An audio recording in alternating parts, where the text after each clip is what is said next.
Good evening. आज हम लोग जो है पॉलिटी में राज्य व्यवस्था में न्यायिक समीक्षा शुरू करने जा रहे हैं। ठीक है, आप लोग हेडिंग दीजिएगा न्यायिक समीक्षा।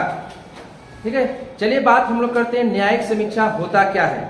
तो देखेंगे न्यायिक समीक्षा जिसे इंग्लिश में बोलते हैं जुडिशियल रिव्यू।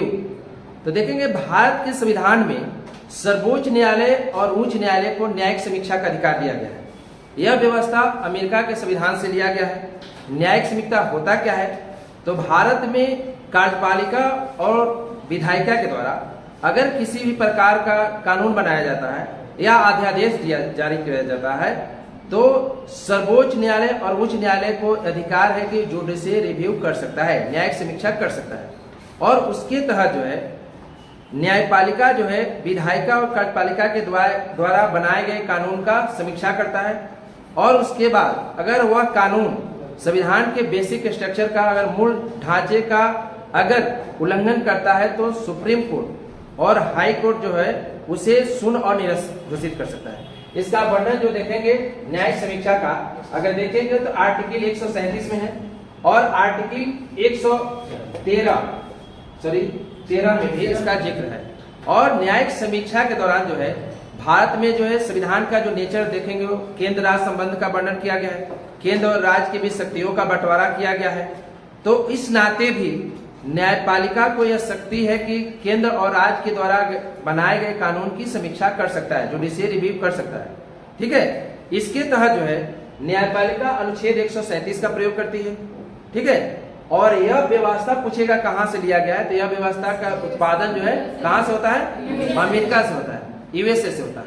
और इसके तहत जो है बहुत सारे जो है अनुच्छेद जो है प्रयोग किए जाते हैं।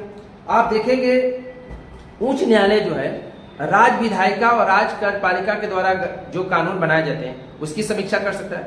सर्वोच्च न्यायालय जो है भारत के विधायिका, कार्यपालिका और राज्य स्तर पर भी अगर जो कानून बनाए जाते हैं उसकी समीक्षा कर सकती है।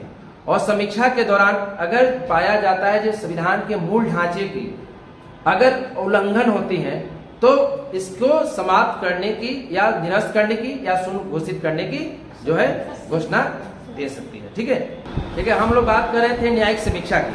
तो देखिएगा आर्टिकल 13 का खंड 2 में न्यायिक समीक्षा का स्पष्ट रूप से वर्णन किया गया है, जिसके तहत जो है सर्वोच्च न्यायालय केंद्रीय कार्यपालिका और विधायिका के द्वारा बनाए गए कानूनों का स्पष्ट रूप से समीक्षा कर सकता है। उदाहरण के लिए हम बताते हैं आप लोग को, भारत में वर्ष 2014 में केंद्रीय सरकार के द्वारा 99वां संविधान संशोधन किया गया था, जिसके द्वारा न्यायाधीशों के नियुक्ति के लिए प्रावधान किया गया कि अब जो है एनजेएसी के द्वारा न्यायाधीशों का नियुक्ति होगा। एनजेएसी क्या होता है, तो नेशनल जुडिशियरी अपॉइंटमेंट कमेटी, राष्ट्रीय न्यायिक नियुक्ति आयोग के द्वारा निर्धारित किया जाए। सरकार ने यह निर्धारित किया कि अब भारत में न्यायाधीशों की नियुक्ति राष्ट्रीय न्यायिक नियुक्ति आयोग के द्वारा किया जाएगा, जो पहले से भारत में जो है कोलेजियम सिस्टम से भारत में न्यायाधीशों की नियुक्ति सर्वोच्च न्यायालय और उच्च न्यायालय के न्यायाधीशों की नियुक्ति जो है कोलेजियम के माध्यम से किया जाता था। लेकिन सरकार ने 2014 में निर्धारित किया कि अब जो है एनजेएसी के माध्यम से होगा। वर्ष 2015 में सर्वोच्च न्यायालय ने अपने न्यायिक समीक्षा के अधिकार के तहत समीक्षा करते हुए यह पाया कि न्यायपालिका के कार्यों में कार्यपालिका का हस्तक्षेप सीधा हो रहा है। तत्पश्चात 2015 में सर्वोच्च न्यायालय ने पहली बार किसी संविधान संशोधन को समाप्त किया और सुप्रीम कोर्ट ने वर्ष 2015 में 99वें संविधान संशोधन को पूरी तरह से निरस्त कर दिया। यानी जो है न्यायाधीशों का नियुक्ति जो है पहले के तरह जो है कोलेजियम के माध्यम से ही होगा, राष्ट्रीय न्यायिक नियुक्ति के आधार पर नहीं होगा। क्योंकि अगर एनजेएसी के माध्यम से न्यायाधीशों का नियुक्ति होता है तो सीधे जो है कार्यपालिका का न्यायपालिका के कार्यों में हस्तक्षेप हो रहा है। इसके अलावा जो है इसके समीक्षा के कई आधार हैं, जैसे सुप्रीम कोर्ट को आर्टिकल 32 के तहत जो है अगर किसी नागरिकों के मौलिक अधिकार का उल्लंघन होता है तो कोई व्यक्ति सुप्रीम कोर्ट में जा सकता है अनुच्छेद 32 के तहत। और उसका फंडामेंटल राइट का उल्लंघन होता है तो सुप्रीम कोर्ट फंडामेंटल राइट को लागू कराने के लिए समीक्षा कर सकता है और उसके लिए रिट जारी करता है।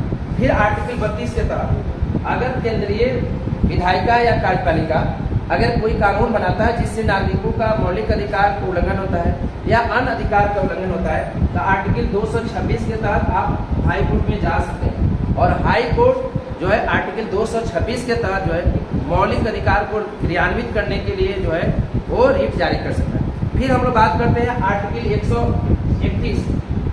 आर्टिकल 31 के तहत क्या कहा गया है, अगर केंद्र और राज्य के बीच किसी भी प्रकार का जो मतभेद उत्पन्न होता है, गतिरोध उत्पन्न होता है, तो सर्वोच्च न्यायालय को आर्टिकल 131 के तहत उसकी समीक्षा के लिए अधिकारिता, सर्वोच्च न्यायालय के अधिकारिता का वर्णन अनुच्छेद 131 में है।